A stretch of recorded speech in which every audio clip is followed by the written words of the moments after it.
আসসালামু আলাইকুম রহমতুল্লাহ বারাকাতু। প্রিয় শিক্ষার্থীরা, আশা করি তোমরা সবাই ভালো আছো। তো যারা 2026 2027 পরীক্ষার্থী, তাদেরকে অভিনন্দন যে এই ভিডিওগুলো যদি তুমি দেখে থাকো তাহলে তোমরা পরীক্ষায় অবশ্যই উপকৃত হবে। তো আমরা আজকে যে টপিকগুলো আলোচনা করব সেটি হলো নদী ও স্রোত সংক্রান্ত যে অঙ্কগুলো আছে সেগুলো আমরা আলোচনা করব।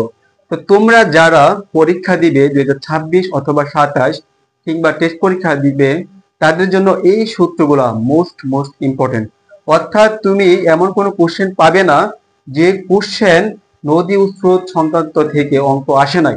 তার মানে ভেক্টর চ্যাপ্টারের মধ্যে সবচেয়ে গুরুত্বপূর্ণ টপিক হলো নদী ও স্রোত সংক্রান্ত।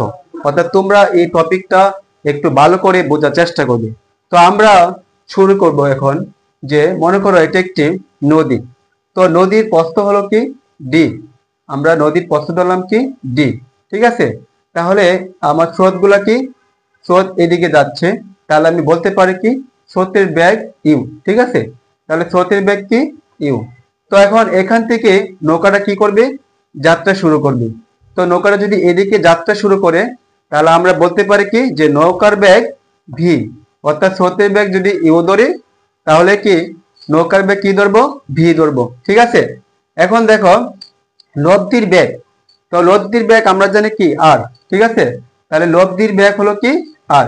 অর্থাৎ নৌকার বেগ যদি বি হয়, স্রোতের বেগ যদি ইউ হয়, তাহলে লব্ধির বেগ কি ধরবো, আর ধরবো। ঠিক আছে, এরপর দেখো এই যে ডি, ডি মানে কি প্রস্থ। অর্থাৎ আমার নদীর এক প্রান্ত থেকে অপরের প্রান্ত দূরত্ব আবার কি ডি, অর্থাৎ নদীর প্রস্থ। তাহলে নদীর প্রস্থ আমরা কি ধরবো, ডি ধরবো। ঠিক আছে, তাহলে তোমরা চিত্রটা একটু লক্ষ্য করো যে এখানে ডি হলো কি প্রস্থ, আর এখানে স্রোতের বেগ কি ইউ, অর্থাৎ স্রোতের বেগ ইউ। ঠিক আছে, তাহলে নৌকার বেগ, তো নৌকা যে একটি বেগ নিয়ে ওই পারে যাবে তাহলে তার একটা বেগ আছে না, সেটা আমরা কি ধরবো, ভি ধরবো। আর লব্ধির বেগ কি ধরবো, আর ধরবো। আর নদীর প্রস্থ ধরবো ডি। তাহলে আমরা এতটুকু কনসেপ্ট যদি বুঝতে পারি, বাকিটা আমরা ইজিলি কি করতে পারবো, সহজে বুঝতে পারবো। তারপরে দেখো এই যে নৌকাটা, ঠিক আছে, এই যে বি বেগে যাচ্ছে। ঠিক আছে, তার মানে কি বি বেগে যাচ্ছে, অর্থাৎ এটা নৌকার বেগ। ঠিক আছে, তাহলে আমরা বলতে পারি যে নৌকা স্রোতের বেগ, অর্থাৎ স্রোতের বেগ যদি ইউ হয় আর নৌকার বেগ যদি বি হয়, তাহলে তাদের মধ্যবর্তী যে কোণ, ঠিক আছে, তাদের মধ্যবর্তী আমরা ধরতে পারি কি, তাদের মধ্যবর্তী কোণ আলফা। অর্থাৎ স্রোত ও নৌকার মধ্যবর্তী কোণ কি, আমরা আলফা লিখতে পারি। ঠিক আছে, আর এখানে যে থিটা, এই থিটা কি, থিটা হলো যদি কোনো নৌকা সোজা, হ্যাঁ, নদীর প্রস্থ বরাবর সোজা রওনা দেয় তখন তার কোণ হবে কত, থিটা। অর্থাৎ আমরা এখানে থিটা, অর্থাৎ এখানে থিটা মানে কি, থিটা মানে এখানে 90 ডিগ্রি। অর্থাৎ যদি কোনো নৌকা এভাবে সোজা রওনা দেয় তখন তাদের যে কোণ, সেই কোণটা হবে কি 90 ডিগ্রি।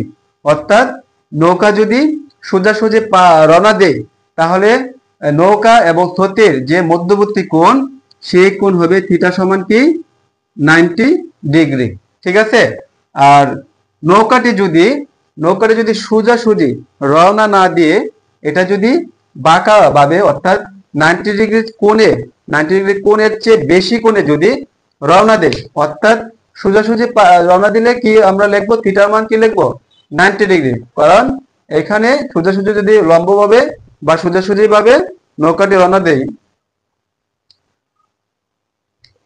তখন আমরা থিটার মান 90 ডিগ্রি লিখবো। আর যদি 90 ডিগ্রির চেয়ে বেশি কোণে এটা এভাবে রওনা দেই তখন আমরা ধরবো কি আলফা। অর্থাৎ স্রোত ও নৌকার মধ্যবর্তী কোণ কি ধরবো, আলফা ধরবো। ঠিক আছে, তো এই হইছে আমার এই মূল কনসেপ্ট।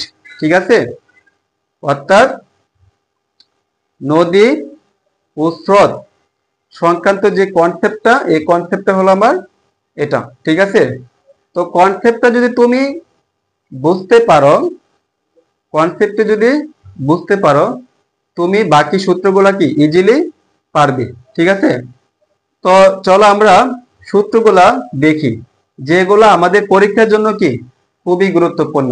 অর্থাৎ এখানে যে 6টা সূত্র আছে, এই 6টা সূত্র থেকে তোমার পরীক্ষায় কমন পড়বে। এর 6টার বাইরে কোনো কোশ্চেন আসবে না বা কোনো সূত্র আসবে না, ঠিক আছে? এই 6টা সূত্র দিয়ে তোমাকে পরীক্ষায় অঙ্ক লিখতে হবে। তো দেখো, বলতে সোজাসুজি পার হলে, নৌকাটি যদি সোজাসুজি পার হয় অথবা কোনো সাঁতারু যদি সোজাসুজি রওনা দেয় বা সোজাসুজি পার হলে, অর্থাৎ নদীর পস্তা বরাবর ডি প্রস্থ বরাবর যদি সোজাসুজি রওনা দেয়, তখন আমরা আলফার মান কত বের করব? অর্থাৎ আলফার মান বের হবে, অর্থাৎ cos inverse 1 b by u minus b by u. তাহলে মাইনাস বি কি? বি হলো আমার নৌকার বেগ, আর ইউ কি? ইউ হলো কি? সাঁতারুর বেগ। অর্থাৎ নৌকার বেগ বাই সাঁতারুর বেগ, ঠিক আছে? তাহলে আমরা কি করব? cos ইনভার্স, অর্থাৎ আলফার মান পেয়ে যাব। Alpha equal cos inverse 1 minus b by u, অর্থাৎ আমরা আলফার মান বের করতে পারবো। অর্থাৎ তুমি যদি আলফার মান বের করতে চাও তাহলে কি ডাইরেক্ট লিখবা, অর্থাৎ cos inverse 1 minus b by u, ঠিক আছে? তারপর দেখো 2 নম্বর বলছে স্রোতের সাথে থিটার মান, অর্থাৎ আমরা যদি থিটার মান বের করতে চাই, তখন আমরা এই সূত্রটা লিখবো tan inverse 1 B sine alpha by u plus B cos alpha. তাহলে তোমরা একটা জিনিস লক্ষ্য করো যে এটা হলো কি আমার স্রোতের বেগ, ঠিক আছে? আর এটা হলো কি আমার নৌকার বেগ। তো স্রোতের সাথে এখানে কি থিটার সম্পর্ক, স্রোতের সাথে কার সম্পর্ক? থিটার সম্পর্ক। তাহলে স্রোতের সাথে থিটার মান যদি আমি বের করতে চাই, তখন tan by 1 B sine alpha বা U plus B cos alpha. তাহলে বি হলো আমার নৌকার বেগ, ঠিক আছে? আর ইউ হলো কি? স্রোতের বেগ, ঠিক আছে? আর আলফা, আমরা আলফার মান একটু আগে বের করছি এখান থেকে, cos inverse 1 minus b by u, ঠিক আছে? আলফার মান বসালে আমরা কি পাবো? থিটার মান পেয়ে যাব। ওকে, এবার নদী পার হতে প্রয়োজনীয় সময়। তুমি যদি এপার হতে ওই পারে যেতে চাও, তোমার একটি সময় লাগবে, সেই সময়টা কি? টি। তাহলে T equal D by B sine alpha. তাহলে ডি মানে কি? নদীর প্রস্থ, আর বি সাইন আলফা, বি মানে কি? তোমার যে বেগ বা নৌকার যে বেগ, এটা হলো কি বি। আর আলফা মানে কি? আলফা মানে আমার এই যে তুমি যে নৌকার ও স্রোত ও নৌকার যে মধ্যবর্তী কোণ আলফা, সেটার মান আমরা কি করব? এখান থেকে বের করে এখানে বসাবো, ঠিক আছে? তাহলে এইভাবে আমরা নদী পার হতে প্রয়োজনীয় সময় টি এর মান বের করতে পারবো। তারপরে সাঁতারুর লব্ধি বেগ। তাহলে সাঁতারুর লব্ধি বেগ যদি আমি বের করতে চাই, অর্থাৎ আর, সাঁতারুর লব্ধির বেগ যদি আর বের করতে চাই, তখন আমরা লিখবো কি? B sine alpha. তাহলে বি মানে কি? বি মানে নৌকার বেগ অথবা সাঁতারুর বেগ সাইন আলফা, অর্থাৎ স্রোত ও নৌকার মধ্যবর্তী কোণ আলফা। 5 নম্বর,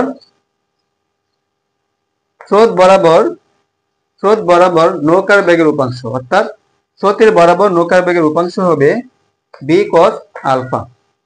স্রোত বরাবর, তাহলে স্রোত কি এদিকে আসতেছে, ঠিক আছে? তাহলে স্রোত বরাবর নৌকার বেগের উপাংশ হবে বি কস আলফা, ঠিক আছে? B cos alpha. এবার নদীর প্রস্থ বরাবর যদি তুমি রওনা দাও, সোজাসুজি যদি রওনা দাও, তখন সর্বনিম্ন সময় অর্থাৎ টি প্রাইম নদীর প্রস্থ বাই নৌকার বেগ। অর্থাৎ সর্বনিম্ন পথে যদি তুমি পার হতে চাও, তখন কি করতে হবে?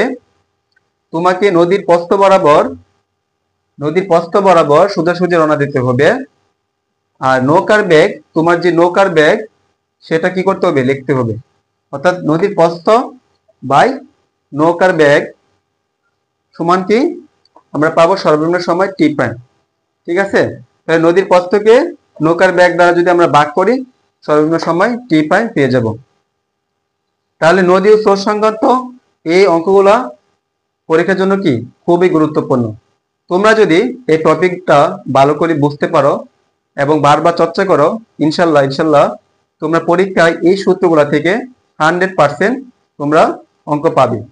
তো তোমরা যারা আমার ক্লাসগুলো আগে দেখো নাই, আগের ক্লাসগুলো দেখবে এবং কনসেপ্টটা বুঝতে পারবে। তো তোমরা যারা আমার ক্লাসগুলো আগে পাও নাই বা দেখো নাই, তো তোমরা কিভাবে আমার ক্লাসগুলো পাবে, তো এখানে যদি তুমি Facebook ID RS physics study যদি সার্চ দাও তাহলে আমার আইডিটা পেয়ে যাবে। আর RS ফিজিক্স স্টাডি এটা ফেসবুক পেজ, ঠিক আছে, তাহলে দুইটাই।